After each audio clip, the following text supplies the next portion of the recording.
সাম্প্রদায়িক সহিংসতার বিরুদ্ধে আওয়ামী লীগের শান্তি র্যালি সমাবেশে প্রতিরোধ গড়ে তোলার কথা বললেন ওবায়দুল কাদের।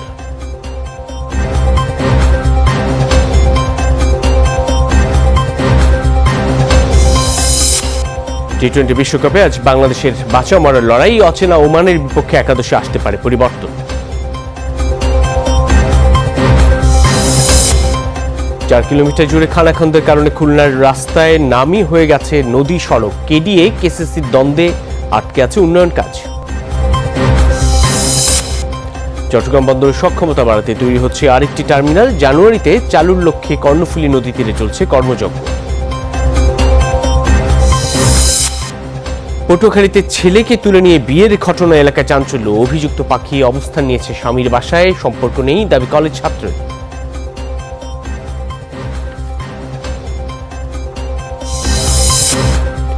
পীরগঞ্জে ক্ষতিগ্রস্তদের সহায়তায় এগিয়ে এসেছেন স্থানীয়রা। ফেসবুকে কথিত পোস্ট দাতা সহ 43 জন আদালতে।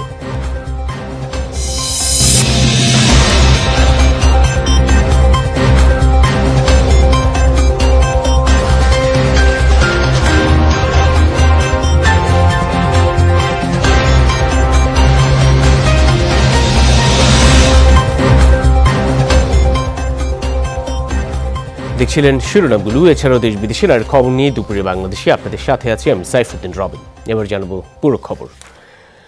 চলমান সাম্প্রদায়িক সন্ত্রাস প্রতিরোধে মাঠে থাকার ঘোষণা দিয়েছে ক্ষমতাসীন আওয়ামী লীগ। দলটির সাধারণ সম্পাদক ওবায়দুল কাদের জানিয়েছেন, সাধারণ মানুষকে সাথে নিয়েই এসব চক্রান্ত প্রতিরোধ করা হবে। সরকারি রাজধানী বঙ্গবন্ধু অ্যাভিনিউতে সাম্প্রদায়িকতার বিরুদ্ধে সম্প্রীতি সমাবেশ ও শান্তি শোভাযাত্রা কর্মসূচিতে আওয়ামী লীগ নেতারা আরও বলেন, দেশের উন্নয়ন ও অগ্রযাত্রাকে ব্যাহত করতে চেষ্টা করছে একটি গোষ্ঠী।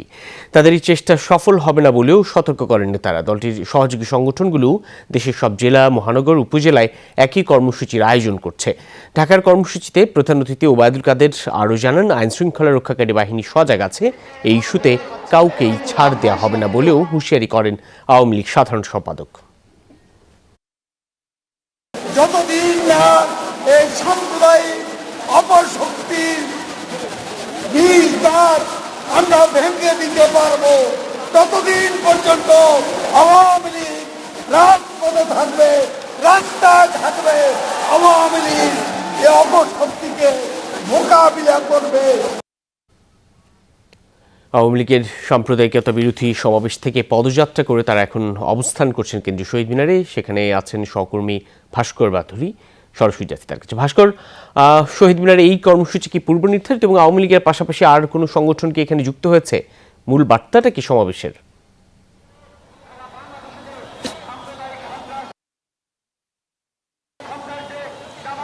রবিন, শেষের প্রশ্নটির উত্তরটা দিয়ে যদি শুরু করি, যে সাম্প্রদায়িক শক্তিকে সারা দেশের আর কোথাও মাথাচাড়া দিয়ে উঠতে দেওয়া হবে না, এমন একটি বার্তার মাধ্যমেই কিন্তু আওয়ামী লীগের কেন্দ্রীয় আওয়ামী লীগের আয়োজনে যে শান্তি সমাবেশ এবং সম্প্রীতি শোভাযাত্রা, তার থেকে কিন্তু দলীয় কর্মীদের প্রতি বার্তা দিয়েছেন কেন্দ্রের নেতারা। আওয়ামী লীগ এবং অঙ্গ সংগঠনের নেতাকর্মীরা ঢাকা মহানগর এবং তার আশেপাশের যে সকল জেলাগুলো রয়েছে সেখান থেকে বিভিন্ন ইউনিটের কর্মীরা এসে কিন্তু যোগ দেন বঙ্গবন্ধু এভিনিউয়ে। এবং আপনি দেখতেই পাচ্ছেন, এই যখন মিছিলের একটি প্রান্ত এখন এসে অবস্থান করছে, এখন এভিনিউ থেকে আওয়ামী লীগের বিভিন্ন যে একটি বড় ধরনের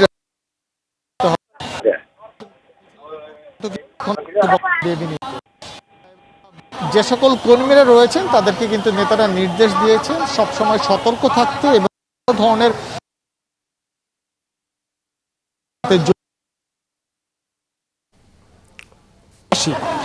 দেশের মানুষকে সতর্ক রাখতে।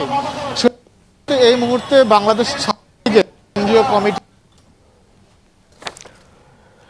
ভাস্কর, আপনাকে অসংখ্য ধন্যবাদ। আমরা ওখানটা কারিগরি জটিলতার কারণে ভাস্করের কথা ঠিকমতো শুনতে পারছিলাম না। যাচ্ছে পরে খবরে। সাম্প্রদায়িক উস্কানি ও সন্ত্রাসী কর্মকাণ্ডের প্রতিবাদে দেশের বিভিন্ন স্থানে র্যালি ও সমাবেশ অনুষ্ঠিত হয়েছে।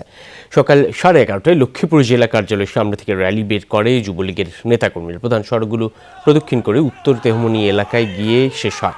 এ সময় বক্তারা বলেন, সাম্প্রদায়িক উস্কানি দিয়ে দেশের বিভিন্ন স্থানে একটি কুচক্রী মহল সনাতন ধর্মাবলম্বীদের মন্দির, বাড়িঘর ও প্রতিষ্ঠানে হামলা চালিয়েছে। এদেশে সাম্প্রদায়িক সম্প্রীতি রয়েছে, সন্ত্রাসী পরিকল্পনা কখনো সফল হতে দেয়া হবে না বলেও জানান তারা। নোয়াখালীতে দলীয় কার্যালয়ের সামনে সমাবেশ করে আওয়ামী লীগ। জেলার বিভিন্ন স্থান থেকে খণ্ড খণ্ড মিছিল নিয়ে সভায় যোগ দেন দলের নেতাকর্মীরা। পরে শান্তি শোভাযাত্রা বের করে আওয়ামী লীগ ও সহযোগী সংগঠনের নেতৃবৃন্দ। এ সময় বক্তারা বলেন, একটু কুচক্রী মহল কুমিল্লার ঘটনাকে পুঁজি করে দেশে অস্থিতিশীল পরিস্থিতি সৃষ্টি করার চেষ্টা করছে। এদের বিরুদ্ধে সবাইকে সচেতন থাকার আহ্বান জানান তারা। সেই সাথে রংপুরে হামলার ঘটনায় জড়িতদের দ্রুত বিচারের আওতায় আনার দাবিও জানান নেতারা।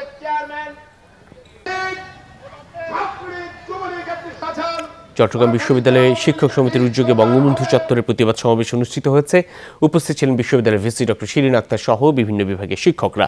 এছাড়া কর্মকর্তা কর্মচারীরা কর্মসূচিতে অংশ নেয়। তারা সাম্প্রতিক হামলা ও নির্যাতনের নিন্দা জানায়। ঘটনায় দোষীদের দ্রুত আইনের আওতায় আনার দাবিও জানানো হয়।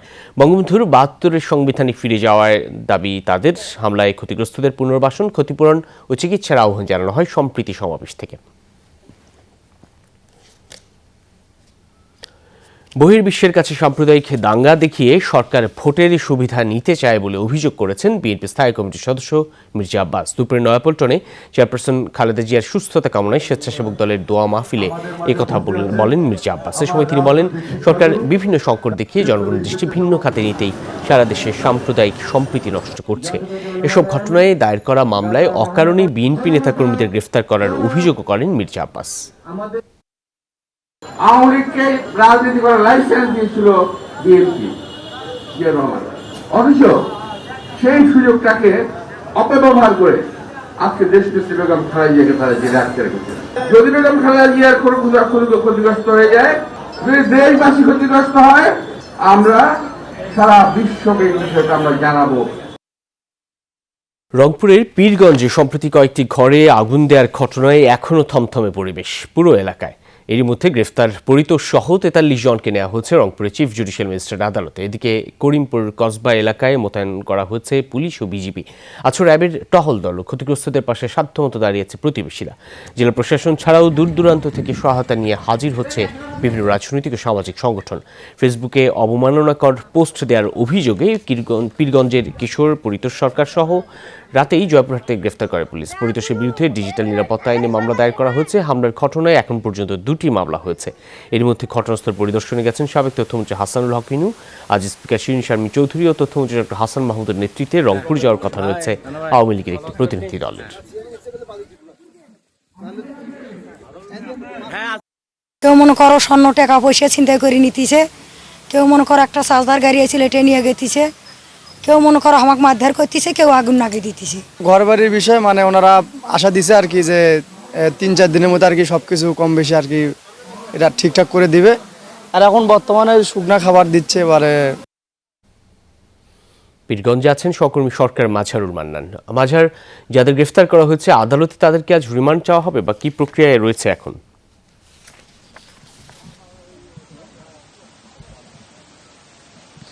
রবিন, আসলে এই তথ্যটি যদি আপনাকে একটু বলি যে আসলে কঠোর নিরাপত্তা বলয়ের মধ্য দিয়ে একেবারে কিন্তু ভোরবেলায় তাদেরকে চিফ জুডিশিয়াল ম্যাজিস্ট্রেট আদালতের যে হাজতখানা আছে সেখানে কিন্তু নেওয়া হয়। আর আমি আছি কিন্তু পীরগঞ্জে। আমি কিছুক্ষণ আগে কথা বলেছিলাম যে কোর্টের যারা আছেন তাদের সাথে, কিন্তু তারা যেটি জানিয়েছেন যে তাদেরকে রিমান্ডে নেওয়া হবে, তবে কতদিন আবেদন করা হবে সেটি কিন্তু এখন নিশ্চিত হয়নি। আর যে কিশোর পরিতোষ যে আছে সেই পরিতোষকে যে রংপুরে যে এসপি অফিস আছে সেই এসপি অফিসে কিন্তু নিয়ে জিজ্ঞাসাবাদ করা হচ্ছে। অর্থাৎ এটি হয়তো আরো কিছুক্ষণ পর আমরা জানতে পাবো যে কিভাবে তারা হচ্ছে মানে তাদের ব্যাপারে যে আদালতের যে কি নির্দেশনা আসে রিমান্ড বা অন্যান্য বিষয়ে। আর আমি আপনাকে যে বাড়িটি দেখাচ্ছি, আপনি দেখতে পাচ্ছেন যে এই বাড়িটি, আমি কথা বলেছিলাম এই বাড়ির লোকজনের সাথে, তিনি যে তার সামনের বাড়িতে কিন্তু প্রথমে অ্যাটাক হয়। অ্যাটাক হওয়ার পর এই বাড়ি থেকে কিন্তু তারা সবাই চলে যায়। এই বাড়ির যে যিনি গৃহকর্তা কর্ত্রী যিনি লক্ষ্মী রানী, তিনি যেটি জানিয়েছেন যে তারপর কিন্তু ফিরে এসে যেটা দেখেন যে এই বাড়িতে কিন্তু আর কিছুই নেই। আপনি কিন্তু দেখবেন যে এখানে কিন্তু সবকিছু কিন্তু পুড়ে একেবারে ছাই হয়ে গেছে। যে টিনগুলো ছিল সেই টিনগুলো কিন্তু পড়ে আছে এবং এখানে আসবাবপত্র সহ যা যাবতীয় জিনিসপত্র আছে তারা কিন্তু কিছুই নিতে পারেননি। এই হচ্ছে এইখানকার একটা বিবর্ণ চিত্র আসলে আপনি ক্যামেরায় দেখতে পাচ্ছেন। আর একটি বিষয় হচ্ছে যে আমি কিছুক্ষণ আগে পীরগঞ্জ উপজেলা পরিষদের চেয়ারম্যান জনাব নূর মোহাম্মদের সাথে কথা বলেছিলাম। তিনি যেটি জানিয়েছেন যে এখন তাদেরকে 100 বান্ডিল টিনের ব্যবস্থা করা হয়েছে এবং 5,000 করে টাকা এবং 3,000 করে টাকা বিভিন্ন দপ্তর থেকে দেওয়া হচ্ছে এবং বিভিন্নভাবে যে কাজটি করা হচ্ছে, তাদের খাবারের ব্যবস্থা করা হয়েছে। কিছুক্ষণের মধ্যে অর্থাৎ বেলা 3টা নাগাদ মাননীয় স্পিকার মহোদয় হয়তো আসবেন এবং স্পিকার মহোদয় আসার পর তাদের পুনর্বাসনের পুরো চিত্রটি তারা আনুষ্ঠানিকভাবে বলতে পারবেন বলে উপজেলা চেয়ারম্যান যেটি জানিয়েছেন। আর তবে এখানে বিপুল পরিমাণ আপনি কিছুক্ষণ আগে আমি যেখানে ছিলাম, যে জায়গাটিতে আপনি দেখছিলেন যে সেখানে বিজিবি মোতায়েন করা হয়েছে পুলিশ, এবং অর্থাৎ এই পুরো মানুষগুলো যে এখনো আতঙ্কের মধ্যে আছে তারা যেন আতঙ্কিত না থাকে সাহস দেবার জন্য কিন্তু পুলিশ সহ বিভিন্ন ধরনের সংগঠন কিন্তু ইতিমধ্যে এখানে এসেছেন। আপনি জানেন যে কিছুক্ষণ আগে এখানে সাবেক তথ্যমন্ত্রী হাসানুল হক ইনু এসেছিলেন এবং তিনি চলে গেছেন। এখন এখানে পূজা উদযাপন পরিষদ সহ নানা ধরনের মানুষজন বিভিন্ন এলাকা থেকে কিন্তু তারা এসেছেন এবং আসার পরে কিন্তু তারা তাদেরকে সাহস দিচ্ছেন, তাদেরকে আর্থিক সহযোগিতা করছেন, খাবারের সহযোগিতা করছেন। এখন যেটি দরকার যে এই যে ঘটনাটিতে তারা যারা ভুক্তভোগী এবং যারা মানুষজন আছেন তাদের যেটা দাবি হচ্ছে যে এই ঘটনার একটি বিহিত হওয়া দরকার। সেই বিহিতটা হচ্ছে এরকম, যেই জড়িত থাকুক না কেন সেই জড়িত যারা আছেন তাদের বিরুদ্ধে কিন্তু একটা কঠোর আইনের প্রয়োগ তারা চান, অর্থাৎ যাতে এ ধরনের আর কোনো বিষয় যেন ভবিষ্যতে কিন্তু এ ধরনের না হয়, এরকম কথা কিন্তু তারা বলছেন। আরেকটি বিষয়ের পাশাপাশি আরো একটি বিষয় এখানে বলা হচ্ছে যেন অযথা কেউ হয়রানিরও শিকার না হন। আপনি জানেন যে ইতিমধ্যে কিন্তু 43 জনকে গ্রেপ্তার করা হয়েছে এবং দুটি মামলায় প্রায় 5 শতাধিক অজ্ঞাত আসামিও কিন্তু করা হয়েছে। এখানে অনেকেই বলছেন, কিছু লোকজন এসে বলছেন যে তাদেরকে কিন্তু তাদের অনেককে বাড়ি থেকে ধরে নিয়ে যাওয়া হয়েছে, এটি যেন না হয়, অর্থাৎ হয়রানি যেন শিকার না হয়। যেহেতু পুলিশ বলছে যে এটি তাদেরকে আইনের আওতায় আনা হয়, এরকম কিন্তু দাবি কিন্তু এই এলাকার মানুষজন করেছেন এবং তারা একত্রে বসবাস করতে চান, এরকমই কিন্তু আওয়াজ তারা উঠাচ্ছেন এখানে। ধন্যবাদ সহকর্মী সরকার মাঝারুল মান্নান পীরগঞ্জ থেকে।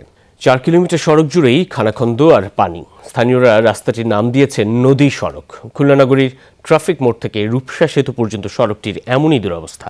অথচ এটি হওয়ার কথা ছিল 4 লেন। খুলনা সিটি কর্পোরেশন আর খুলনা উন্নয়ন কর্তৃপক্ষের রশি টানাটানিতে শেষ পর্যন্ত তা আলোর মুখ দেখেনি। আমির সোহেলের ছবিতে কেসিসি কেডিএর দ্বন্দ্ব নিয়ে কনক রহমানের ধারাবাহিকের শেষ পর্ব আজ। গোটা সড়ক জলে ভাসা, ঝুঁকি নিয়ে পরিবহনে চলাচল আর দুর্ঘটনা। খুলনা নগরীর রূপসা ট্রাফিক মোড় থেকে সেতু পর্যন্ত সড়কের স্থায়ী চিত্র এটি। খুব বেশি প্রয়োজন না হলে এই সড়কে মানুষ বা যানবাহন চলে না, অথচ রূপসা সেতু হয়ে নগরের প্রবেশের অন্যতম পথের পাশাপাশি 31 নম্বর ওয়ার্ডের লক্ষাধিক মানুষের চলাচলের একমাত্র সড়ক এটি। এই যে নদী বলেই সবাই ডাকে, যে রূপসা নদীর পাশে নদী আর একটা আছে। রাস্তায় চলা যায় না, এমন অবস্থা, পাল্টি খেয়ে পড়ে যায় রাস্তার মাঝখানে। প্রতিদিন 2-4টে গাড়ি পরেই কতজন মরলে এরা খুশি হয়, আমার এইটাই প্রশ্ন। গাড়ি পড়ে যাচ্ছে, তারপর বাচ্চা কাচ্চার পা ভাঙতেছে, কিন্তু আসলে কেডিএ কোনো এর উদ্যোগ নেই। কেডিএরা বলতে আছে সিটি কর্পোরেশন বলতে আছে কেডিএ, তাহলে করবে কারা? এটা আমরা সাধারণ পাবলিক করব। 2010 সালে ট্রাফিক মোড় থেকে শিপইয়ার্ড হয়ে রূপসা সেতু পর্যন্ত সড়ক প্রশস্তকরণ ও উন্নয়নের কাজ হাতে নেয় কেডিএ। 2013 সালের একনেক সভায় অনুমোদনের পর 3 দফায় 2022 সালের জুন পর্যন্ত মেয়াদ বাড়ানো হয়। প্রায় 99 কোটি টাকার প্রকল্পের ব্যয় বাড়তে বাড়তে এখন 259 কোটি টাকা। তারপরও শুরু হয়নি কাজ। আমরা ভূমি অধিগ্রহণ অন্য জিনিস করেছি, কিন্তু রাস্তা যখন দখল নিব তখন কেসিসির কাছ থেকে আনুষ্ঠানিকভাবে ওই রাস্তাটা আমরা দখল নিব। এখনও সেটা আমরা নেই। যখন কন্ট্রাক্টর পাবো, কন্ট্রাক্টরকে আমরা ওই রাস্তাটা বুঝাই দেব। ওই প্রক্রিয়াতে সেই অর্থে এখনও এই রাস্তা কেডিএর না। জনদুর্ভোগ মেনে নিয়ে মেয়র বলছেন 2013 সালে সড়কটি উন্নয়ন কর্তৃপক্ষ কেডিএকে ছেড়ে দেওয়া হয়েছে। তাদের উদাসীনতার দায় কোনোভাবেই নেবে না সিটি কর্পোরেশন। ওটা তো টাকা আছে, সব অযোগ্যতার জন্য এই রাস্তাটা হচ্ছে না। তখন এখন 269 কোটি টাকা একবার টেন্ডার হয়েছে, তৃতীয় লোয়েস্ট টেন্ডার দেশে 8 কোটি টাকার বিটি ব্যালেন্স। এরপরে টেন্ডার হয়েছে, এখন ওই জায়গা সে টেন্ডার তো 2 বছর কেন এখন এগুলো করে সারাই নিয়ে আসে না কেন? ওনার টেন্ডার তো আমি সারাবো না। একসময় শহরের যানজট ও দূরত্ব এড়িয়ে রূপসা সেতুতে যেতে এই সড়কটিকেই বেছে নিতেন বেশিরভাগ যানবাহন চালক। ভোগান্তিতে থাকা সাধারণ মানুষ এই সড়কটির নাম দিয়েছেন নদীমাতৃক সড়ক। দেখছি দ্রুতই হবে সমাধান। কেডিএর এমন নির্বাচনী আদলে দেওয়া প্রতিশ্রুতি আর মানতে চাইছেন না তারা চান দ্রুতই মুছে যাক নদীমাতৃকের তকমা, সমাধান হোক চরম এই জনদুর্ভোগ। কনক রহমান, যমুনা নিউজ, খুলনা। গেল 1.5 বছর পাহাড় ঘেরা যে ক্যাম্পাসে ছিল শুনশান নীরবতা, আজ থেকে প্রাণ ফিরেছে সেই চট্টগ্রাম বিশ্ববিদ্যালয়ে। শুরু হয়েছে ক্লাস। গতকালই হল খুলে দেওয়া হয়, শিক্ষার্থীরা ওই দিনই আসতে শুরু করে ক্যাম্পাসে। আজ সকাল থেকে প্রতিটি বিভাগে শিক্ষার্থীরা হাজির হয়। দীর্ঘদিন পর ক্লাসে ফিরতে পেরে খুশি তারা। করোনার শুরু থেকে সশরীরে ক্লাস বন্ধ থাকলেও অনলাইনে প্রতিটি বিভাগ শিক্ষা কার্যক্রম চালু রাখে। শিক্ষকরা জানিয়েছেন প্রয়োজনে অতিরিক্ত ক্লাস নিয়ে তারা ক্ষতি পুষিয়ে নেবেন। দীর্ঘ 1.5 বছর পরে আমরা ক্লাসে ফিরছি, অনেক ভালো লাগছে। অনেকদিন পর শিক্ষকদের সাথে দেখা হচ্ছে, বন্ধু বান্ধবদের সাথে দীর্ঘদিন পরে সেই পুরনো ক্লাসে বসার সুযোগ হচ্ছে। আমার মনে হচ্ছে যে আজকে দিনটা আমাদের কাছে খুবই স্মরণীয় হয়ে থাকবে। বহু উৎকণ্ঠা আশঙ্কা ফিরিয়ে আজ আমরা ক্লাসে ফিরছি। কলাপাতায় মুড়িয়ে কিশোরগঞ্জের বড় খাপুন গ্রামে খালপাড়ে রাস্তার পাশে এক নবজাতককে ফেলে রেখে গিয়েছিল অজ্ঞাত পরিচয়ের লোকজন। খুটখুটে অন্ধকারে শিশুটির চিৎকার শুনে পথচারী লোকজন তাকে উদ্ধার করে। রোববার রাত 12টার দিকে নবজাতক শিশুটিকে ফেলে যায় কয়েকজন। শিশুটি তখন কান্না করছিল। পাশ দিয়ে কয়েকজন লোক যাবার সময় কান্নার শব্দ শুনে কাছে গিয়ে দেখতে পায় কলাপাতায় মোড়ানো রয়েছে একটি শিশু। তারাই উদ্যোগী হয়ে শিশুটিকে উদ্ধার করে নিয়ে যায় কিশোরগঞ্জ জেনারেল হাসপাতালে। ঘটনাটি এখন টক অব দ্য টাউন। হতভাগ্য শিশুকে দত্তক নিতে সাড়া দিচ্ছেন অনেক হৃদয়বান মানুষ। সমাজসেবা অধিদপ্তর বলছে, আদালতের অনুমতি সাপেক্ষে রাজধানীর ছোটমণি নিবাসে প্রেরণের কার্যক্রম চলছে।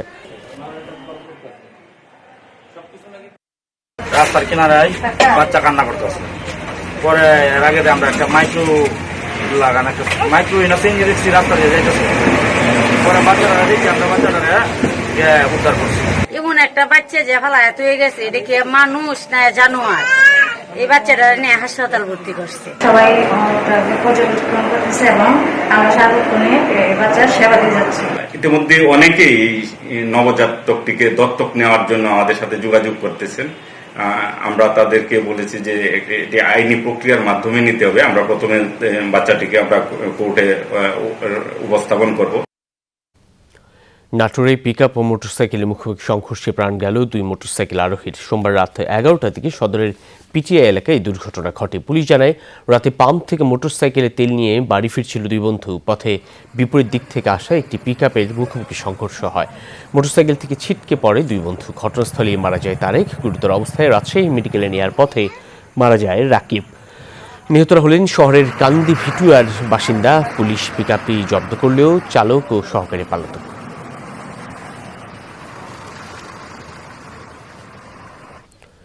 চট্টগ্রাম বন্দরের সক্ষমতা বাড়াতে নির্মিত হচ্ছে আরেকটি টার্মিনাল। আগামী জানুয়ারিতে চালুর লক্ষ্যে কর্ণফুলী নদী তীরে চলছে কর্মযজ্ঞ। পতেঙ্গা কন্টেইনার টার্মিনাল পিসিটির 4টি জেটিতে বছরে অন্তত 4 লাখ কন্টেইনার হ্যান্ডলিং হবে বলছে কর্তৃপক্ষ। কাজের মেয়াদ আর না বাড়িয়ে দ্রুত চালুর তাগিদ ব্যবসায়ীদের। চট্টগ্রাম নগরীর ড্রাইডক থেকে বোট ক্লাব পর্যন্ত কর্ণফুলী নদীর তীর ঘেঁষে চলছে 1200 মিটার দীর্ঘ পতেঙ্গা কন্টেইনার টার্মিনাল নির্মাণের বিশাল কর্মযজ্ঞ। একটি ডলফিন জেটি ও কন্টেইনার জাহাজ ফেরানোর জন্য আরও 3টি জেটি নির্মাণের কাজ প্রায় শেষের দিকে। আগামী জানুয়ারির মধ্যে এই 4টি জেটি চালুর লক্ষ্য বন্দর কর্তৃপক্ষের। এতে বছরে 4.5 লাখ একক কন্টেইনার হ্যান্ডলিং সম্ভব বলছে সংস্থাটি। ইতিমধ্যে আমাদের প্রায় ফিজিক্যাল ওয়ার্ক যেটা, সেটার প্রায় 85 to 6% কাজ আমাদের হয়ে গেছে। সুতরাং আমরা আশা করছি কয়েক মাসের মধ্যেই সেটা আমরা সেখানে জাহাজ বেরোতে পারবো এবং কন্টেইনার স্টোর করতে পারবো। পতেঙ্গা কন্টেইনার টার্মিনাল এলাকায় নদীর গভীরতা বেশি থাকায় ভিড়তে পারবে 9.5 মিটার ড্রাফটের জাহাজ। ফলে আমদানি রপ্তানি বাণিজ্যে গতিশীলতা বাড়বে বলছেন ব্যবসায়ীরা। ইম্পোর্ট এবং এক্সপোর্ট আমাদের অনেক বাড়বে এবং সেই কারণে আমরা বন্দর কর্তৃপক্ষকে আমরা বলেছি আরও যে টার্মিনাল করা হচ্ছে, আরও ফ্যাসিলিটিস বাড়ানো হচ্ছে, সেটা একদিকে চলতে থাকবে। আমরা বলেছি যে এটা দ্রুততম সময়ের মধ্যে এটা শেষ করার জন্য। জেটির পাশে 16 একর জায়গায় নির্মিত হচ্ছে কন্টেইনার ইয়ার্ড। জাহাজ থেকে নামানোর পর মালবাহী ট্রেনে করে কন্টেইনার আনা হবে এই ইয়ার্ডে। ফলে মূল টার্মিনালে তৈরি হবে না জট। পতেঙ্গা কন্টেইনার টার্মিনাল যে 4টি জেটি সংযোজিত হতে যাচ্ছে, সেটা বন্দরের কার্যক্রমকে আরও গতিশীল করবে এবং আমাদের ইকোনমিকেও আরও গতিশীল করবে। সর্বশেষ 2007 সালে নির্মাণ করা এনসিটি সহ চট্টগ্রাম বন্দরের জেটির সংখ্যা এখন মোট 18টি। আরিফুর রহমান সবুজ, যমুনা নিউজ, চট্টগ্রাম। বৈরী আবহাওয়ায় জাহাজ বন্ধ থাকায় ট্রলারে করে সেন্ট মার্টিন থেকে ফিরছেন আটকে পড়া শতাধিক পর্যটক। টেকনাফ উপজেলা নির্বাহী কর্মকর্তা জানান, সকাল থেকে ট্রলারে করে সেন্ট মার্টিন ছাড়তে শুরু করে আটকে পড়া পর্যটকরা। যদিও সাগর উত্তাল থাকায় কক্সবাজার উপকূলে জারি আছে ৩ নম্বর বিপদ সংকেত। টানা বৃষ্টি ও সাগর উত্তাল থাকায় টানা 2 দিন ধরে দ্বীপে আটকে পড়েছিলেন প্রায় শতাধিক পর্যটক।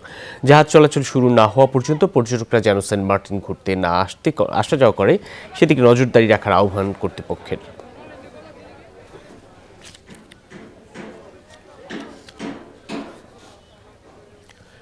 জোর করে তুলে নিয়ে বিয়ের পর এবার পটুয়াখালীতে ইশরাত জাহান পাখির বিরুদ্ধে বেপরোয়া আচরণের অভিযোগ করেছেন পাত্র নাজমুল আকন। বাড়ি ছাড়া পাত্রপক্ষের পুরো পরিবার। এই ঘটনা এখন পটুয়াখালীর টক অব দ্য টাউন। অপহরণ ও জোরপূর্বক বিয়ের অভিযোগে নাজমুলের করা মামলাটির তদন্ত শুরু করেছে পুলিশ। ছড়িয়ে পড়ে সামাজিক যোগাযোগ মাধ্যমে। অভিযোগ, মির্জাগঞ্জের ইশরাত জাহান পাখি তার সাঙ্গপাঙ্গদের নিয়ে জোর করে তুলে নিয়ে বিয়ে করেন পটুয়াখালী সরকারি কলেজের শিক্ষার্থী নাজমুল আকনকে। পুরো নাম লিখতেই তো হয়। বিষয়টি নিয়ে নাজমুল শরণাপন্ন হন আদালতে, করেন মামলা। এরই মধ্যে অভিযুক্ত পাখি গিয়ে উঠেছেন ছেলে নাজমুলের বাড়িতে। তাকে নিয়ে মিথ্যা তথ্য ছড়ানো হচ্ছে বলে অভিযোগ তার। সে নিজের যে ইচ্ছায় বিয়ে করছে এবং আমি আমার শ্বশুরবাড়িতে আসছি শুক্রবারে। আমি আসছি শুক্রবারে, সেখান থেকে তারা আমাকে নামাই দিতে চাইছে, কিন্তু তারা পারে নাই কোনোভাবে। এজন্য তারা নিউজ চ্যানেলে গেছে, যেটা আমার জন্য খুবই হয়রানিমূলক এবং আমার মানহানি করছে। নাজমুলের দাবি, পাখির বেপরোয়া আচরণের মুখে পুরো পরিবার বাড়ি ছাড়া। তিনি সহায়তা চান আইন শৃঙ্খলা রক্ষাকারী বাহিনীর। সে এখন বর্তমানে আমার বাড়িতে অবস্থান করে এক অসামাজিক কার্যকলাপ করতেছে, যার কারণে আমার বাবা মা বাড়িতে অবস্থান করতে পারতেছে না। তারা আতঙ্কের ভিতরে, ভয়ভীতির ভিতরে আছে। পুলিশ বলছে, আদালতের নির্দেশে মামলার পর আইন অনুযায়ী এগোচ্ছেন তারা। বিজ্ঞ আদালতের নির্দেশে মামলা রুজু করা হয়েছে। তদন্তকারী অফিসার তদন্ত করতেছে। তদন্ত সাপেক্ষে প্রকৃত দোষীদের বিরুদ্ধে আইনগত ব্যবস্থা গ্রহণ করা হবে। নাজমুলের অভিযোগ, 27 সেপ্টেম্বর পটুয়াখালীর লঞ্চঘাট এলাকা থেকে 7-8 জন ব্যক্তি তাকে অজ্ঞাত স্থানে তুলে নিয়ে যায়। জোর করে কাবিননামায় স্বাক্ষর করানোর অভিযোগও করেন তিনি। পরে পটুয়াখালী সিনিয়র জুডিশিয়াল ম্যাজিস্ট্রেট আদালতে তিনি মামলা করেন। বিচারক মামলাটি নথিভুক্ত করতে পটুয়াখালী সদর থানাকে নির্দেশ দেন। মুর্শিদুজ্জামান হিমু, যমুনা নিউজ। ভালোবেসে বিয়ে করেছিলেন মিঠুন তানিয়া। সে সম্পর্ক মেনে নেয়নি তানিয়ার পরিবার। ধীরে ধীরে এই সম্পর্ক স্বাভাবিক হতে শুরু করলেও 23 আগস্ট স্ত্রীর সাথে মনোমালিন্যের জেরে মিঠুনের উপর নির্যাতন চালায় শ্বশুরবাড়ির লোকজন। গুরুতর অবস্থায় দীর্ঘদিন রাজশাহী মেডিকেলে চিকিৎসাধীন মিঠুন শুক্রবার মারা যান। এমন মৃত্যুর ঘটনায় ক্ষোভে ফেটে পড়েছে চুয়াডাঙ্গার জীবননগর উপজেলার গোটা বাজদিয়া গ্রাম। অবশেষে 52 দিনের অসহনীয় কষ্টের সমাপ্তি। মুক্তি পেয়েছেন চুয়াডাঙ্গার মিঠুন। 2016 সালে ভালোবেসে বিয়ে করেছিলেন চুয়াডাঙ্গার তানিয়া ও মিঠুন। শুরুতে এ নিয়ে তানিয়ার পরিবারের আপত্তি থাকলেও পরে ঠিক হয়ে আসে অনেকটাই। কিন্তু গেল 23 আগস্ট শ্বশুরবাড়িতে মনোমালিন্য হয় মিঠুনের। এর জেরে তাকে বৈদ্যুতিক খুঁটির সাথে বেঁধে অমানসিক নির্যাতন চালায় শ্বশুরবাড়ির লোকজন। 3 ঘন্টা পর মিঠুনকে উদ্ধার করে স্বজনরা প্রথমে চুয়াডাঙ্গা, পরে ভর্তি করে রাজশাহী মেডিকেলে। ঘন্টা দেড়েক পরে জ্ঞান ফিরে তখন দেখি জামাল আমার পায়ে, আমি একটা পোলের সাথে বাঁধা, জামাল আমার পায়ে মারছে। আর ওই সময় নাসির বিছানে তো ওইটা কিলো মারলো, আমি আবার বেরিয়েছিলাম। হাসপাতালের বিছানায় শুয়ে নিজ মুখে এই অভিযোগ করার পর গেল শুক্রবার পরপারে পাড়ি জমান মিঠুন। তবে তানিয়ার দাবি, মনোমালিন্যের জেরে বাড়ি থেকে বের হওয়ার পর কে বা কারা মিঠুনকে নির্যাতন করেছে তা জানেন না তিনি। তবে দৌড়ে এসে কারা মেরেছে, কি করেছে আমি কিছুই দেখিনি। এই পানি দিয়ে জ্ঞান ফেরার পর দেখছি এই বাড়ির ছেলে ওই হাইবাতুল চাচা আর সাদিক ভাইরা নিয়ে আসছে। তার এমন অকাল মৃত্যুতে দোষীদের শাস্তি চেয়েছেন বাজদিয়া গ্রামের বাসিন্দারা। 3 ঘন্টা বেঁধে রেখেছে আমার ছেলে। আমার মানুষ গিয়েছে, ছুটে গিয়েছে, ওরা ছুট দেয়নি। হত্যাকাণ্ড হলো না, বিচার আমরা চাই। এলাকার মানুষের দাবি যে দৃষ্টান্তমূলক, প্রশাসন সুষ্ঠু তদন্ত সাপেক্ষে দৃষ্টান্তমূলক বিচার হয়। আসামিদের গ্রেফতারে চলছে পুলিশি অভিযান। ইতিমধ্যে যে আসামিরা জামিনে আসছে, সেই জামিন বাতিলের জন্য প্রতিবেদন বিজ্ঞ আদালতে প্রেরণ করিতেছে। মারধরের পর গেল ৪ সেপ্টেম্বর একটি মামলা হয়েছিল জীবননগর থানায়। মিঠুনের মৃত্যুর পর সেটি এখন রূপান্তরিত হয়েছে হত্যা মামলায়। সুমাইয়া আরেফিন অর্নি, যমুনা নিউজ। সাম্প্রতিক সংখ্যালঘুদের উপর নির্যাতনের ঘটনায় জড়িতদের বিরুদ্ধে কঠোর ব্যবস্থা নিতে স্বরাষ্ট্রমন্ত্রীকে নির্দেশ দিয়েছেন প্রধানমন্ত্রী শেখ হাসিনা। মন্ত্রিপরিষদের বৈঠক শেষে এই কথা জানিয়েছেন মন্ত্রিপরিষদ সচিব খন্দকার আনোয়ারুল ইসলাম। দুপুরে মন্ত্রিপরিষদের বৈঠকে প্রধানমন্ত্রী যত দ্রুত সম্ভব তদন্ত করে দোষীদের শাস্তির আওতায় আনার নির্দেশ দেন। আর এই ধরনের ঘটনায় জড়িতদের সর্বোচ্চ শাস্তি নিশ্চিতের সরকার প্রধানের মনোভাব স্পষ্ট করেন মন্ত্রিপরিষদ সচিব। বর্তমান পরিস্থিতিকে সবাইকে শান্ত থাকার আহ্বান জানান প্রধানমন্ত্রী। ব্রিফিংয়ের বিষয়টি দ্রুত সমাধানে ধর্মীয় নেতাদের এগিয়ে আসার আহ্বান জানান মন্ত্রিপরিষদ সচিব। আজকে যাচ্ছেন তথ্যমন্ত্রী, উনি আসলে তারপরে ডিটেইলস জানাবেন। বারবার আমি নিজেও এর মধ্যে ইনভলভ আছি এবং যত তাড়াতাড়ি সম্ভব তদন্ত করে এই যারা এগুলো সূত্রপাত করলো তাদেরকে আপনার অ্যাকশন নিতে, পাশাপাশি ধর্মীয় এবং যারা রাজনৈতিক ব্যক্তিত্ব আছে তাদেরকে অনুরোধ জানানো হয়েছে এটা জনগণের সাথে শেয়ার করার জন্য, যে ছোটখাটো টুইস্টিং কেউ করলেই যে এইভাবে রিয়াকশন করতে হবে এটা করা যাবে না। নির্মাণাধীন একটি সেতুর মালামাল পরিবহনে অসুবিধা হচ্ছিল অপ্রশস্ত একটু সেতু দিয়ে। তাতেই তৎক্ষণাৎ সিদ্ধান্ত নিয়ে ভেঙে ফেলা হয় সেতুটির রেলিং। এমনটাই ঘটেছে রাজবাড়ীর পাংশা উপজেলায়। আবার সংস্কারের অভাবে একই উপজেলার আরেকটি ব্রিজে প্রতিনিয়ত ঝুঁকি নিয়ে চলাচল করছে কয়েক হাজার মানুষ। এমন ঝুঁকিপূর্ণ চলাচল সত্ত্বেও দীর্ঘদিনে নেওয়া হয়নি কোনো ব্যবস্থা। এ চিত্র বলে দেয় যে কোনো মুহূর্তে ঘটতে পারে দুর্ঘটনা। নন্দীপুকুর চালা এলাকার এই ব্রিজ দিয়ে রাজবাড়ীর পাংশার লোকজন যান ঝিনাইদহের শৈলকুপায়। স্থানীয়রা জানান ৭ মাস আগেও ব্রিজটি এমন ছিল না। গড়াই নদীর উপর নির্মাণাধীন সেতুর মালামাল বড় ট্রাকে করে এই সড়ক দিয়ে পরিবহন করত ঠিকাদারি প্রতিষ্ঠান, কিন্তু ছোট ব্রিজ দিয়ে মালামাল পারাপার হতে সমস্যা হচ্ছিল। এক পর্যায়ে ঠিকাদারি প্রতিষ্ঠান কাউকে কিছু না জানিয়ে ব্রিজের এক পাশের রেলিং ভেঙে ফেলে। পরবর্তীতে সংস্কারের কথা থাকলেও আজ পর্যন্ত তা করেনি। জানাইছিল ঠিক করে দিয়ে যাবো, কিন্তু এখন তো এটা ঠিক করিনি, অনেক দিন হয়ে গেছে। রেলিংটা না থাকাতে আমাদের চলাচলের খুব কষ্ট, অনেক সময় রিস্ক হয়ে যায়, পড়ে যেতে পারি। গাড়ির চাকা ওই পাশে চলে গেলে পারে তো মনে করেন যে আমরা একবারে খাদে। একই দশা উপজেলার মালঞ্চ ব্রিজেরও। ১৯৭৩ সালে নির্মিত এই ব্রিজটি নানা সময় সংস্কার করা হয়, তবে নিম্নমানের কাজ হওয়ায় মেলে না কোনো সুফল। কর্তৃপক্ষকে অবহিত করার পরে তারা সারার পরেই আবার তার পাশে থেকে ভাঙন শুরু হয়েছে। গাড়ির চলাচলের সময় ব্রিজটা কাঁপে এবং আমরা যাইতে পারি না। আমরা না স্থানীয়ভাবে আসা যাওয়া করি, হয়তো সাইড সুট দিয়ে আসি, কিন্তু যারা অপরিচিত লোক তাদেরকে অ্যাক্সিডেন্টের সম্মুখীন হতে হয়। দুটি সেতুই দ্রুত সংস্কারের আশ্বাস দিলেন এলজিডির এই কর্মকর্তা। মালঞ্চি ব্রিজটা আমরা এলজিডির আওতায় সাপোর্টিং ফর রুরাল ব্রিজেস যে প্রকল্পটি আছে, এই প্রকল্পের আওতায় আমরা ইতিমধ্যেই স্কিম গ্রহণ করেছি। নন্দীপুকুর চালে এটি সরু রাস্তা, ভিলেজ রোড বি টাইপ। উপজেলা ইঞ্জিনিয়ারে বলবো যদি তারা ভেঙে থাকে তাদেরকে ওটা করে দিবে, এটা আমি ব্যবস্থা নিব আর কি। এলাকাবাসীর দাবি সংস্কার না হওয়া পর্যন্ত অন্তত বিপজ্জনক লেখা সাইনবোর্ড টানানো হোক দুটি সেতুতে, তাহলে রাতের বেলা এড়ানো যাবে দুর্ঘটনা। সিয়াম মিন্তা মাহফুজ, যমুনা নিউজ। ভারতের দক্ষিণাঞ্চলীয় রাজ্য কেরালায় ভয়াবহ বন্যা ও ভূমিধসে নিহতের সংখ্যা বেড়ে দাঁড়িয়েছে ৩৫ জনে। এখনও নিখোঁজ অনেকে। বাড়তি সতর্কতায় রাজ্যের ১১টি জেলায় জারি রয়েছে অরেঞ্জ অ্যালার্ট। এদিকে ১ দশকের মধ্যে রেকর্ড বৃষ্টিপাত হয়েছে রাজধানী নয়াদিল্লিতে। কেরালায় বৃষ্টিপাত কিছুটা কমায়, গতি বেড়েছে উদ্ধার তৎপরতায়। সোমবারও কাদামাটির নিচ থেকে উদ্ধার করা হয় বেশ কয়েকটি মরদেহ। নিখোঁজদের সন্ধানে যৌথ বাহিনীর উদ্যোগে চলছে অভিযান। বাসাবাড়ি থেকেও সরতে শুরু করেছে বন্যার পানি। এছাড়া খুলে দেয়া হচ্ছে বেশ কয়েকটি বাঁধ। স্বাভাবিক করা হচ্ছে যোগাযোগ ব্যবস্থাও। স্থানীয় বাসিন্দারা বলছেন, দর্শক, র্যাবের প্রযুক্তিগত আধুনিকায়ন কার্যক্রমের উদ্বোধন অনুষ্ঠানে কথা বলছেন স্বরাষ্ট্রমন্ত্রী আসাদুজ্জামান খান। সরাসরি যাচ্ছি তার বক্তব্যে।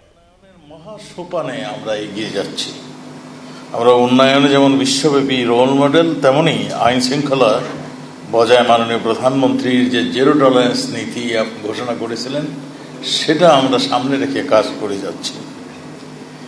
আমরা মনে করি যে আমাদের সাস্টেইনেবল ডেভেলপমেন্ট যদি ধরে রাখতে হয়, সাস্টেইনেবল সিকিউরিটি দরকার। সেই জন্যই সেই জিরো টলারেন্স নীতি গ্রহণ করেই আমরা এগিয়ে যাচ্ছি।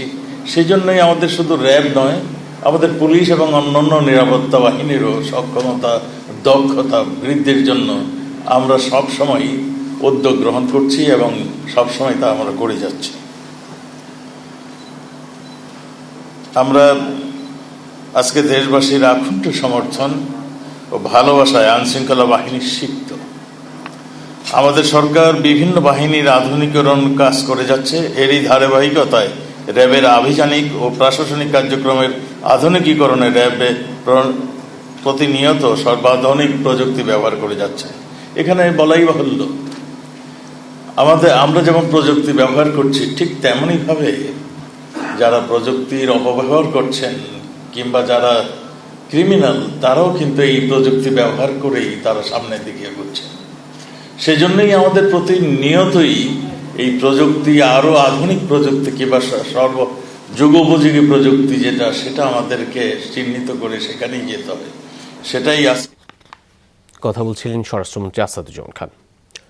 টি-20 বিশ্বকাপে প্রথম পর্বেই সমীকরণের কঠিন জটিলতায় বাংলাদেশ। টিকে থাকার ডু অর ডাই ম্যাচে আজ ওমানের মুখোমুখি হবে টাইগাররা, যেখানে জিততে তো হবেই, সাথে মাথায় রাখতে হবে রান রেটও। টাইগার একাদশে ফিরতে পারেন ওপেনার নাইম শেখ। আল আমিরাত স্টেডিয়ামে ম্যাচটি শুরু হবে রাত 8টায়। শাহিন আলমের তোলা ছবিতে তাহমিদ অমিতের match preview. Dancing down the wicket 6। সোহানের ব্যাটিং গুরু বনে গেলেন যেন রুবেল হোসেন। প্রথম ম্যাচে যেভাবে খোলসবন্দি ব্যাটিং করেছে দল, তাতে রুবেল কেন, কোচ এখন আনাচে কানাচে। ঐচ্ছিক অনুশীলনে যখন বাংলাদেশের প্রায় সব ক্রিকেটার, তখন ওমান কিনা বিশ্রামে। হবেই না বা কেন, প্রথম ম্যাচে তাদের যে 10 উইকেটের দাপুটে জয়। এক ঝাঁক স্পিনারের দল নিয়ে তাই তো এমন হুঙ্কার। এটা আমাদের ঘরের মাঠ, এর থেকে চেনা কন্ডিশন আর হয় না, তাই তো বাংলাদেশকে হারাতে চাই, সেটা সম্ভব।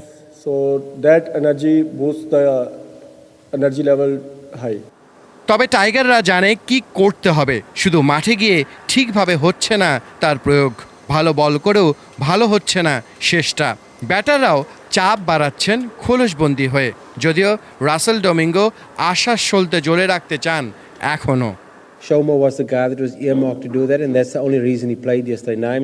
দলের ওপর আমার বিশ্বাস আছে, শেষ 2 ম্যাচে জিতে সুপার 12-এ আমরা যাব। হ্যাঁ, একাদশে নাইম ফিরতে পারে। সৌম্যকে নেওয়া হয়েছিল বাড়তি পেসারের কথা ভেবে। পরিকল্পনায় কিছু পরিবর্তন আসবে। মরুভূমি যেমন চাতক পাখির মতো অপেক্ষায় থাকে এক পশলা বৃষ্টির, তেমনি টাইগার ক্রিকেটও এখন অপেক্ষা একটা জয়ের, যে জয় বৃষ্টি হয়ে ধুয়ে দিবে সব জড়তা, সব গ্লানি, সব অনিশ্চয়তা। বাংলাদেশকে এই ম্যাচ শুধু জিতলেই হবে না, একই সঙ্গে মাথায় রাখতে হবে রান রেটের বিষয়টা। কেননা বাংলাদেশ, স্কটল্যান্ড, ওমান 3 দলেরই সমান 4 পয়েন্ট করে হবার সম্ভাবনা আছে। তাই তো জয়ের সাথে রান রেটটাও বাড়িয়ে রাখতে হবে টাইগারদের। তাহমিদ অমিত, যমুনা স্পোর্টস, আল আমরাত স্টেডিয়াম, ওমান। বিশ্বকাপ কভার করতে ওমানে আছেন সহকর্মী তাহমিদ অমিত। বিস্তারিত জানাতে সরাসরি যুক্ত হচ্ছেন তিনি। অমিত, ঘুরে দাঁড়ানোর এই মিশনে একাদশে কি কি পরিবর্তন আসতে পারে, প্রস্তুতি, রণকৌশল কেমন দেখছেন বাংলাদেশের?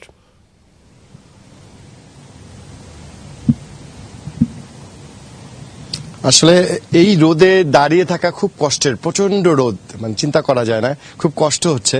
ঠিক তেমনি বাংলাদেশের অবস্থাও, আসলে যত সমীকরণ, যদি কিন্তু অবস্থা, নিশ্চিতভাবে বাংলাদেশের মাথা ঠান্ডা করে দাঁড়িয়ে থাকা এই মুহূর্তে কঠিন। স্কটল্যান্ডের বিপক্ষে হারের পর এই জায়গাটাই সমস্যা, যে মাঠ এবং মাঠের বাইরে যে চাপে আছে বাংলাদেশ, সেখান থেকে বেরোতে চলে আসলে জয় পেতে হবে এবং খুব ভালো করে পেতে হবে। সেই জায়গায় একাদশে একটা পরিবর্তন তো হচ্ছে, নাইম শেখ ঢুকছেন। এছাড়া গতকাল অনুশীলনে দেখছিলাম যে শামীম পাটোয়ারিকে দীর্ঘক্ষণ অনুশীলন করানো হয়েছে, সেটা থেকে একটা ধারণা হয়তো পাওয়া যেতে পারে শামীম পাটোয়ারি দলে আসবে কিনা। কিন্তু এরকম সম্ভাবনা 50-50 একেবারেই, যে শামীম পাটোয়ারি দলে এই মুহূর্তে নিচে ব্যাটিং অর্ডারে পরিবর্তন করা হবে, এটা আসলে যুক্তিসঙ্গত নয়। এছাড়া ব্যাটিং অর্ডারে কিছু পরিবর্তন হতে পারে, সাকিব মুশফিকের জায়গায় ওঠানামা, নিচ থেকে তো সাইফুদ্দিন বা আফিফকে উপরে উঠানো যায় কিনা, সেটা নিয়ে পরিকল্পনা হচ্ছে। তবে এত কিছু পরিকল্পনা আপনি কাকে নিয়ে, কার বিপক্ষে করছেন? ওমানের বিপক্ষে। আপনি পাপুয়া নিউগিনির বিপক্ষে আর ওমানের বিপক্ষে ম্যাচ, আপনার তো এই সময় সাইড বেঞ্চের ক্রিকেটারদের দেখবার কথা। দেখে নেওয়ার কথা, তাই হওয়ার কথা কিন্তু রবিন, যে আপনি সাইড বেঞ্চে যারা বসে আছে একটু দেখে নেবেন, দুর্বল দল যেহেতু, কিন্তু সেখানে আপনার সর্বশক্তি নিয়োগ করতে হচ্ছে এবং জিততে তো হবেই, ভালোভাবে জিততে হবে। আসলে বাংলাদেশ এরকম পরিস্থিতিতে অনেক দিন পর পড়েছে, হুট করে অস্ট্রেলিয়া নিউজিল্যান্ডের বিপক্ষে হারের পর স্বপ্নটা অনেক বড় গিয়েছিল, নিশ্চিতভাবে সেই স্বপ্নে একটা ধাক্কা, তবে ক্রিকেটে কিন্তু ধাক্কা অনেক সময় ভালো ফল এনে, আপনি হয়তো এই ধাক্কাটা বাংলাদেশে অনেক দূর নিয়ে যাবে। দেখা যাক শেষ পর্যন্ত রবিন কি হয়। আপনার মতো আমরাও প্রত্যাশায় আছি, পেছনে আরব সাগর আছে, সব মিলেই একটা অন্যরকম পরিবেশ, রোমাঞ্চ, নিশ্চয়ই সেটা আনন্দদায়ক হয়ে উঠবে। এবং খেলায় নিশ্চয়ই পরাজয়ে না ভেসে গিয়ে জয়ের উচ্ছ্বাসে মাতবে বাংলাদেশ, এমনটাই প্রত্যাশা, শুভকামনা। ধন্যবাদ সহকর্মী তাহমিদ আহমেদ ওমান থেকে। তামিম ছাড়াও এই বিশ্বকাপে আরেকজনের না খেলার খবর ছিল বলে জানিয়েছেন বিসিবি সভাপতি। তাই তো তিনি মান অভিমান দূরে রাখার নির্দেশ দিয়েছেন। বলেছেন স্কটল্যান্ডের বিপক্ষে এমন হার মেনে নেওয়া যায় না, নির্দিষ্ট একটা অর্ডারে ব্যাটিং করতে হবে, সেটা বদলাতেই হবে। কোচ রিয়াদ সাকিবের সাথে জুম মিটিং শেষে এসব কথা বলেন বিসিবি সভাপতি। ওমানের মাস্কাট থেকে তাহমিদ আহমেদের আরেকটি রিপোর্ট। কে কি মনে করলো এটা আমার জানার দরকার নাই। আমি আমার ব্যক্তিগত সিদ্ধান্তে আমি মনে করি, আমার বুদ্ধি বিবেচনায় Tamim is the best opener, এ ব্যাপারে কোনো সন্দেহ নেই। স্কটল্যান্ডের বিপক্ষে হারের পর এমন বোমা ফাটালেন নাজমুল হাসান পাপন। বলেছেন দলে সমস্যা আছে অনেক, তবে অভিমানকে পুরো প্রশ্রয় দিতে নারাজ তিনি। এরকমও আমার কাছে ইনফরমেশন ছিল যে আরেকজনও না খেলার কথা ছিল, বাট খেলছে। বাট আমি বলছি কিন্তু এগুলো মনের মধ্যে রাখার তো কিছু নাই, খেললে খেলবে, না খেললে নাই, স্ট্রেট কাট বলে দিবে। এই কিন্তু অভিমান করে খেলবো না, এইটা আমার কাছে অ্যাকসেপ্টেবল না। কার সাথে অভিমান? দেশের সাথে? তাহলে এই দেশেই তো থাকছে, সে এই দেশেরই সন্তান, তো অভিমান কার সাথে? স্কটল্যান্ডের বিপক্ষে লজ্জার হারের পর বিসিবি সভাপতি বসেছিলেন জুম সভায়, যেখানে সাকিব রিয়াদের সাথে ছিলেন কোচ। ব্যাটিং অর্ডার নিয়েও হয়েছে ময়না তদন্ত। কোনো ব্যাটিং অর্ডার যে তাকে খেলাতেই হবে আমার অত নম্বরে এমন কিছু নেই। পরিস্থিতি বিবেচনায় ব্যাটিং অর্ডার চেঞ্জ আসতে পারে, এই জিনিসটা ক্লিয়ার করে দেবে। এবং প্রথম 6 ওভার অ্যাডভান্টেজ নিতে সাহস পায় তারা, মারবে, যে আউট হলে কিছু যায় আসে না, সাহস নিয়ে খেলবে। দে শুড প্লে প্রথম দিকে। জটিলতার কঠিন অঙ্কে ডুবে যাওয়া দলে অবশ্য এখনো আস্থা রাখেন নাজমুল হাসান পাপন। মনে আমি এটা অ্যাকসেপ্টই করতে পারছি না, বাট স্টিল আমি বলেছি যে গিয়ে বলো কোনো অসুবিধা নাই, আমরা নেক্সট 2টা ম্যাচ ভালোভাবে জিতে আমরা কোয়ালিফাই করব, তারপরেরটা পরে দেখা যাবে। এবং তবে এই জিনিসটা, যে জিনিসটা মেসেজটা দিয়েছে, তবে মানসিকভাবে দল যে কঠিন অবস্থায় আছে সেটা পরিষ্কার, যে পরিস্থিতি বদলাতে পারে শুধু একটা জয়। অন্যদের মতো বিসিবির সভাপতিও তাকিয়ে সেই জয়ের দিকে। Tahmid Ahmed, Jamuna sports, Oman. শেখ রাসেলের জন্মদিন উপলক্ষে বাংলাদেশ শুটিং ফেডারেশনের আয়োজনে আন্তর্জাতিক অনলাইন এয়ার গান চ্যাম্পিয়নশিপে ছেলেদের 10 মিটার এয়ার রাইফেলে স্বর্ণ জিতেছেন বাংলাদেশের রাব্বি হাসান। তার স্কোর ছিল 626.8, 626.3 পয়েন্ট নিয়ে রৌপ্য জিতেছেন ইউক্রেনের ভিয়াতোলাভ হুজ্জাই। আর তৃতীয় হয়েছেন কাজাখস্তানের উসিনভ ইসলাম। মেয়েদের 10 মিটার এয়ার রাইফেলে স্বর্ণ জিতেছেন কাজাখস্তান বেজরুকোভা ইলেজেভেতা। রৌপ্য জিতেছেন বাংলাদেশের সৈয়দিয়া আতুকিয়া হাসান। বাহরাইনের সাফা আল দোসেরি জিতেছেন ব্রোঞ্জ। ছেলেদের 10 মিটার এয়ার পিস্তলে কাজাখস্তানের মাখনোয়েভ। রৌপ্য জিতেছেন আরেক কাজাক রামিক জান। আর ব্রোঞ্জ পদক ঘরে তুলেছেন বাংলাদেশের শাকিল আহমেদ। দুপুরে বাংলাদেশের প্রথম ঘন্টা থেকে বিদায় নিচ্ছি। পরের ঘন্টা খবর নিয়ে ফিরবেন সহকর্মী টুম্পা হাসান। সঙ্গেই থাকুন।